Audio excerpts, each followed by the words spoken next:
Hey guys, so I think that it might be time to put the whole Giannis discussion to bed. The more I think about it, the less I want it to happen. Okay, I'll read your super chat right after this. Thank you so much for the super chat, my man. Um, but yeah, the more I think about it, the less I want it to happen. The idea of Giannis. Okay, I'll say this before I go through these two posts here. If the Spurs were to get Giannis, I'm afraid that you're gonna have to give up a lot. And well, I mean, you should. It's freaking Giannis. But the reason why is because Giannis isn't explicitly saying, I want to go to this team. And I've told you guys this time and time again, the only way that I want Giannis is if he does that. He has to say San Antonio is my primary destination, and he can name off another team or two. You know, they typically, the front offices typically ask you to do that. But you got to pick San Antonio, and that is not the case right now.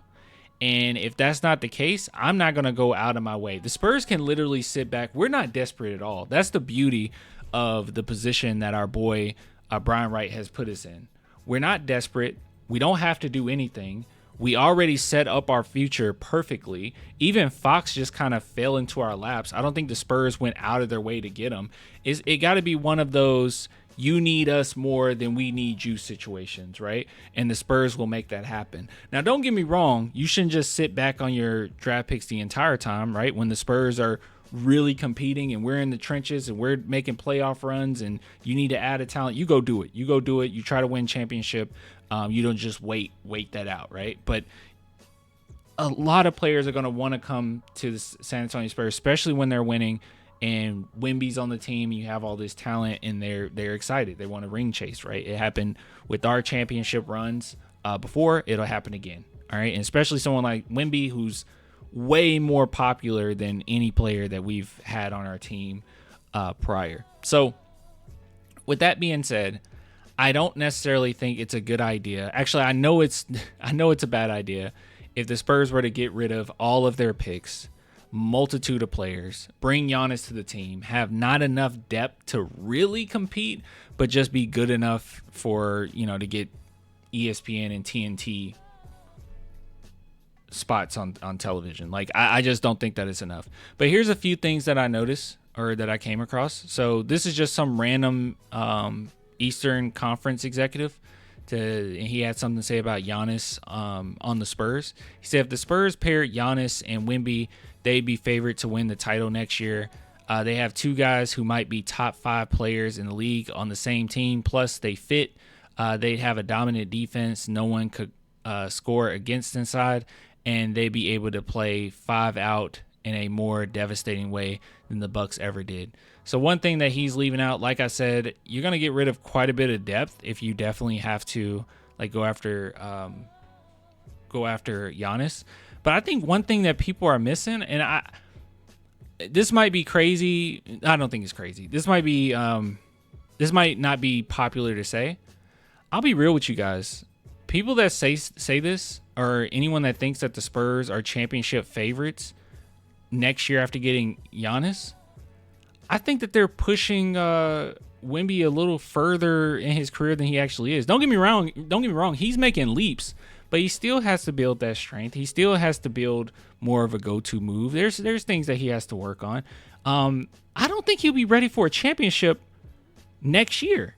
As good as I think the Spurs will be, and I do think that we'll make the playoffs, I don't know if Wemby will be ready for a championship. And it's kind of a weird thing going on because you get Giannis, he's in his prime, right? You have a short window of his prime, more than likely, and especially with his play style and how he gets his points, we don't know how long that can last. He's not slowing down; he's as good as he's ever been.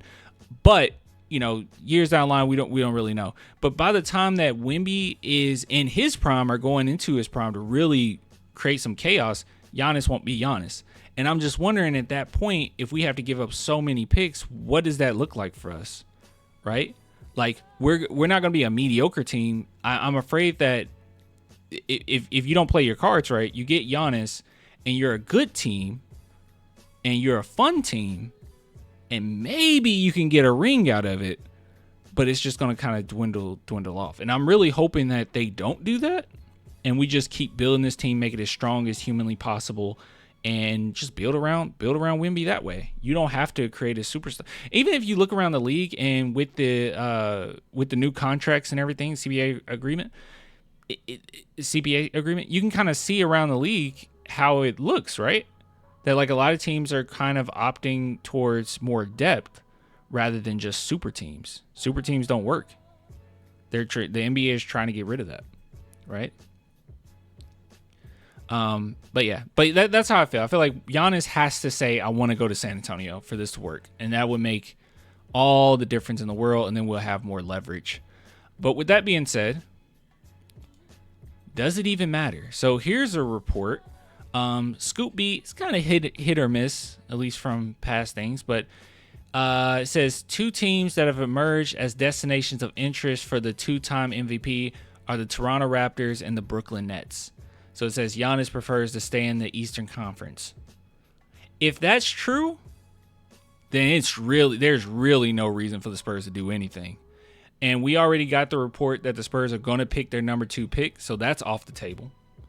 So what are you gonna offer, right? KD. I'm not a big fan of going after KD. But once again, you just kind of got to see what things look like. But KD most realistic. Yeah, I'm just not that. I'm not a fan of any of it. We started the rebuild. It's going so well, guys. It's going beautifully well. What's the point, right? Like, what's the point of going all out on certain players right now? Yeah, we might get some instant gratification. We might have a fun time for a season or 2 or maybe a few seasons. But, I mean, I want a dynasty, bro. I miss those years of every single year thinking that we could win a championship. And I'm not exaggerating either. I remember this. I remember every year thinking we could win a championship. It was just constant. Every year, unless injuries happen, then I'm like, oh crap, dang it, now we can't win, right? But like for the most part, every season I was like, we got a chance, we got a shot. Even the Richard Jefferson days, I was like, we got a shot. We were so freaking good. I want to go back to that, and I want to be better than that. And I don't know if this is the right move in that direction. You know, this might be more of an away move than a towards move. Our ultimate goal here. I remember those years, especially 2020, 2013. Dude, before that span from 2000, because obviously 03, 05, 07, it was very easy to say we could win a championship every year. But that span from like 08 to 12, I felt like we could win. Every year I thought the Spurs would win. Except for in 2011 scared the crap out of me. I couldn't believe how well the Grizzlies were playing. And they beat us. But even in that series, I thought we had a shot. You had Gary Neal hitting that really clutch shot. Was it in overtime? Or was it to take it to overtime? I think he hit a shot to take it to overtime. The Spurs would not die. Right? You guys remember? They would not die, bro. That series should have been over. And they would not die. They wouldn't go away. But yeah. Any other team in our circumstance during that series would have just got swept. But they would not go away.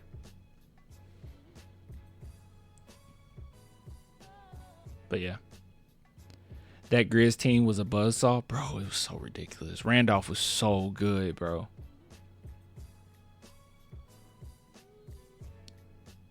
Manu had a fractured arm in 2011. We forget that. Remember that half-court shot? That was crazy. Series made me so mad. But my point is, even in that series, I thought we had a shot.